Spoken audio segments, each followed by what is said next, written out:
আমরা যা কিছুই হতে চাই না কেন 50 জনের জিজ্ঞেস করি, 5 জনের হাতে পায়ে ধরে 25 ঘন্টা লাগাই একটা প্ল্যান তৈরি করি, সেই প্ল্যানটাই আধা ঘন্টা কাজ করে হাঁপায়ে উঠি, 1 ঘন্টা পরে ঘুমাই যাই এবং 2 দিন পরে ভুলে যাই প্ল্যানটা আসলে কি ছিল। আজকে থেকে প্ল্যান বানানো বন্ধ। ভোগীযোগী মার্কা প্ল্যান বানায় টাইম ওয়েস্ট করবেন না। আরেকটা ফাত্রা কাজ হচ্ছে যে আল্লাহ না করুক আমি যদি এটা না করতে পারি তাইলে কি করব, এরকম অল্টারনেটিভ প্ল্যান বানাবেন না। বাগের শিকার থাকবে একটাই, সেই টার্গেটটাই অ্যাচিভ করবেন।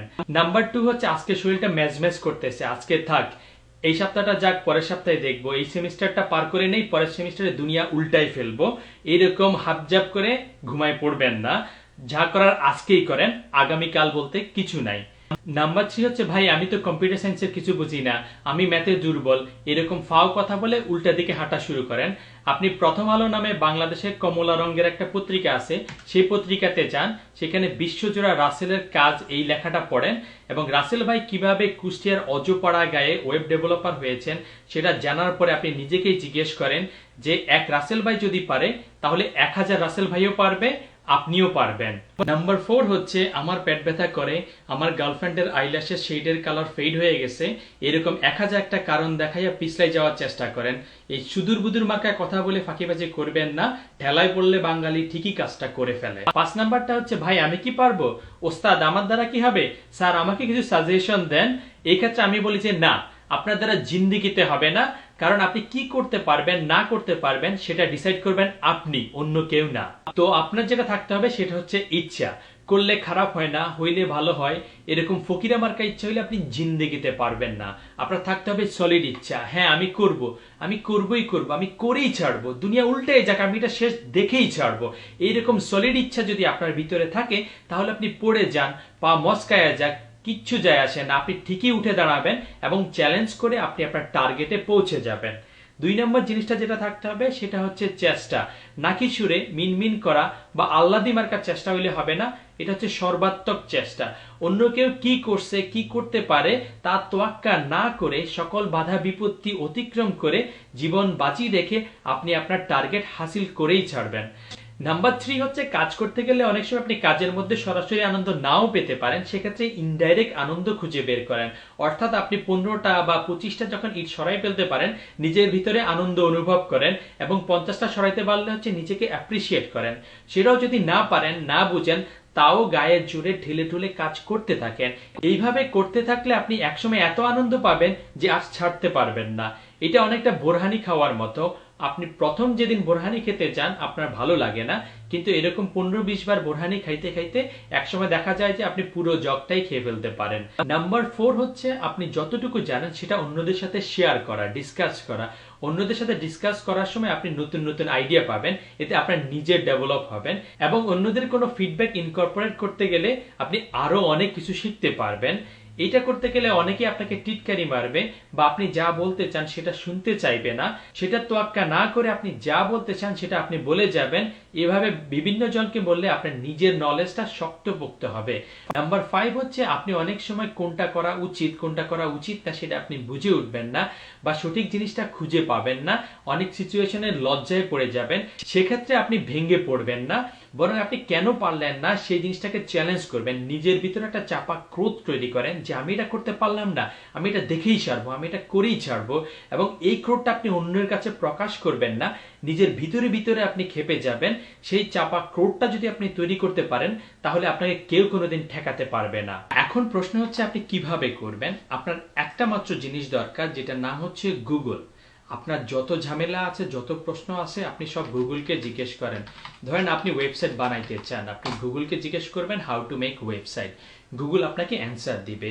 একসময় আপনি ওয়েবসাইট বানানো শিখে গেলেন, তারপরে আপনি ওয়েবসাইটে কালার দিতে চান, সেটাও আপনি গুগলকে জিজ্ঞেস করবেন how to make website colourful, Google সেটারও অ্যান্সার দিবে। আপনি সেই লিঙ্কগুলোতে যাবেন, সেখান থেকে পড়ে আপনার অ্যান্সারটা পাওয়ার চেষ্টা করবেন। কোনো কারণে আপনি অ্যান্সারগুলো পেলেন না, তাহলে এই যে যে জিনিসটা দিয়ে আপনি গুগলে সার্চ দিয়েছেন এটাকে একটু চেঞ্জ করে দেন। যেমন গিভ ওয়েবসাইট কালার, আপনি সেটা দিলে গুগল আপনাকে কিছু অ্যান্সার দিবে, সেই লিঙ্কগুলোতে যান। সেখানেও যদি আপনি অ্যান্সার না পান এটাকে চেঞ্জ করে দেন যে গিভ এইচটিএমএল কালার, গুগল আপনাকে কিছু অ্যান্সার দিবে, সেই লিঙ্কগুলোতে আপনি যাবেন। তারপরেও যদি আপনি অ্যান্সার না পান সেটাকে আরেকটু চেঞ্জ করে দেন যে টেক্সট কালার, সেটা আপনি খুঁজলেন, সেটাও যদি আপনি না পান তাহলে এটাকে আরো চেঞ্জ করে দেন যে সেট HTML টেক্সট কালার। তার মানে আমরা যেটা করতেছি, একভাবে খুঁজে যদি আমরা অ্যান্সার না পাই তাহলে বিভিন্নভাবে খুঁজে পাওয়ার চেষ্টা করতেছি। তারপরও যদি কোনো কারণে আপনি আপনার অ্যান্সার না পান তাহলে রাস্তাঘাটে, চ্যাটে, ফেসবুকে যেখানে যারে পান তাকে জিজ্ঞেস করেন, তারপরে আবার যখন দেখা হবে তখন জিজ্ঞেস করেন। এভাবে জিজ্ঞেস করতে থাকলে একদিন না একদিন আপনি আপনার অ্যান্সার ঠিকই পেয়ে যাবেন। এখন আমরা গুগল থেকে যে অ্যান্সারগুলো পেয়েছি তার মধ্যে এই যে সাইটটা আছে এটার নাম হচ্ছে W3 Schools। এই সাইটটা খুবই গুরুত্বপূর্ণ এবং এখানে নতুনদের জন্য প্রোগ্রামিং জিনিসগুলো খুব সুন্দরভাবে বলা আছে। এই যে সাইটগুলো আপনার ভালো লাগবে সেগুলো আপনি বুকমার্ক দিয়ে রাখবেন। এই যে সাইনটা আছে এটাতে ক্লিক করলে আপনার বুকমার্ক উইন্ডোটা ওপেন হবে, তারপর আপনি ডান ক্লিক করলে আপনার বুকমার্ক হয়ে যাবে। তারপর আপনার বুকমার্ক ওলা সাইটগুলোতে আপনি যাবেন বিভিন্ন সময় এবং যা যা দরকার আপনি সেগুলো শিখে নেবেন। বাংলায় টিউটোরিয়াল শেখার কতগুলো সাইট হচ্ছে, যেমন RR ফাউন্ডেশন, আরেকটা সাইট হচ্ছে BD Gigs, সেখানে আপনি যেতে পারেন। সেখানে বাংলায় অনেক টিউটোরিয়াল দেয়া আছে এবং সর্বশেষটা আমি বলছি tutorialbd.com। সেই সাইটগুলো আপনার অনেকগুলো জিনিস সুন্দর এবং সাবলীলভাবে বলা আছে। তারপরে আপনার প্রশ্ন জাগতে পারে যে এই অ্যান্সারগুলো আমি পাইলাম কিন্তু সেগুলো আসলে আমি কিভাবে কাজে লাগাবো। ধরেন আপনি HTML সম্পর্কে শিখতে চান, এখানে যেই জিনিসগুলো লেখা আছে আপনি দেখে দেখে টাইপ করবেন। খবরদার ভুলেও কপি পেস্ট করবেন না, তাহলে কিন্তু আপনি শেষ। এই জিনিসটা দেখে দেখে টাইপ করার পর যখন কাজ হয়ে যাবে তখন এর সাথে অন্য একটা জিনিস, ধরেন আপনি এই টেবলসটা অ্যাড করার চেষ্টা করেন। টেবলসটা যখন হয়ে যাবে তার সাথে লিস্ট আইটেমটা অ্যাড করার চেষ্টা করেন। এইভাবে আপনি করতে থাকেন। কিভাবে কাজ করে সেটা বোঝার দরকার নাই, করতে করতে একসময় আপনি নিজের অজান্তেই শিখে ফেলবেন। আপনি যদি আমার মতো হাবলাকান্ত হন, আপনি জিজ্ঞেস করবেন ভাই নিজের অজান্তে কিভাবে শিখবো। এইটার অ্যান্সারটা হচ্ছে, ধরেন আপনি ঢাকা থেকে বরিশাল যেতে চান কিন্তু যাওয়ার উপায়টা জানেন না।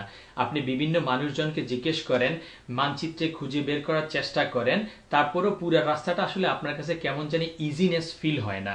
কিন্তু আপনি যদি 4-5 বার যাওয়া আসা করেন তাহলে অলিগলি চিপা চাপা সব আপনার হাতের মুঠোয় চলে আসবে। এইভাবে ওয়েবসাইট তৈরি করার উপায়টা যদি আপনি বারবার করতে থাকেন তাহলে নিজের অজান্তেই সব জিনিস আপনার হাতের মুঠোয় চলে আসবে। আপনি বুঝে ফেলবেন যে কিভাবে কি হচ্ছে। এইটা যদি আপনি না করেন তাহলে আপনি কোনোদিন আলাদিনের চেরাগ পাবেন না, কেউ আপনাকে গিলাই খাওয়াই দিবে না, আপনি যা হইতে চান সেটা আপনি হইতে পারবেন না। আপনার দুইজন শত্রু আছে। এক নম্বর হচ্ছে আপনার ইমিডিয়েট সাকসেস। আপনি 2-1 পাতার ওয়েবসাইট বানাইয়া খুশি এবং এমন একটা ভাব যে আপনি আসমানে উঠে গেছেন, মাটিতে আপনার পা নামে না। 2 নম্বর হচ্ছে আপনি দাম্ভিকতা দেখাবেন না, যতটুকু জানেন ওটা নিয়ে ভাব পিটাবেন না, অন্যকে তিরস্কার করবেন না, বরং অন্যের কাছ থেকে শেখার চেষ্টা করবেন। এবং সে যদি কোনো জায়গায় আটকে যায় অথবা তার যদি কোনো কোশ্চেন থাকে, আপনি যদি অ্যান্সার না জানেন সেটা গুগলে সার্চ দিয়ে অ্যান্সার দেওয়ার চেষ্টা করবেন। আপনি ওর জিনিসটা যখন সার্চ দিতে গেলেন তখন আপনি অন্য জিনিসও শিখে গেলেন। এভাবে আমরা যদি পারস্পরিকভাবে শিখতে থাকি তাহলে ইট নাড়ানোর মতো কঠিন কাজও অনেক সহজ এবং আনন্দদায়ক হয়ে দাঁড়ায়। এরপরও কিছু পণ্ডিত ব্যক্তিত্ব আছে যারা বলে ভাই আপনি বলছেন জিনিসটা সোজা, আমি বিশ্বাস করি না জিনিসটা সোজা। ধরেন আপনার ছোট বোনকে আপনি সকালবেলা বলে দিচ্ছেন যে 2-2 যোগ করলে 4 হয়, তারপরেও বিকেলবেলা কেন সে 2-2 5 করে ফেলে সেটা আপনার মাথায় আসে না। একইভাবে আপনি যখন 4-5টা ওয়েবসাইট তৈরি করে ফেলবেন, জিনিসটার আনন্দ পেয়ে যাবেন, তখন আপনি নিজেও বুঝে ফেলবেন যে ওয়েবসাইট তৈরি করা জাস্ট ছেলের হাতের মোয়া। পরিশেষে বলতে চাই, যদি লক্ষ্য থাকে অটুট, বিশ্বাস হৃদয়ে, হবেই দেখা বন্ধু, দেখা হবে বিজয়ে।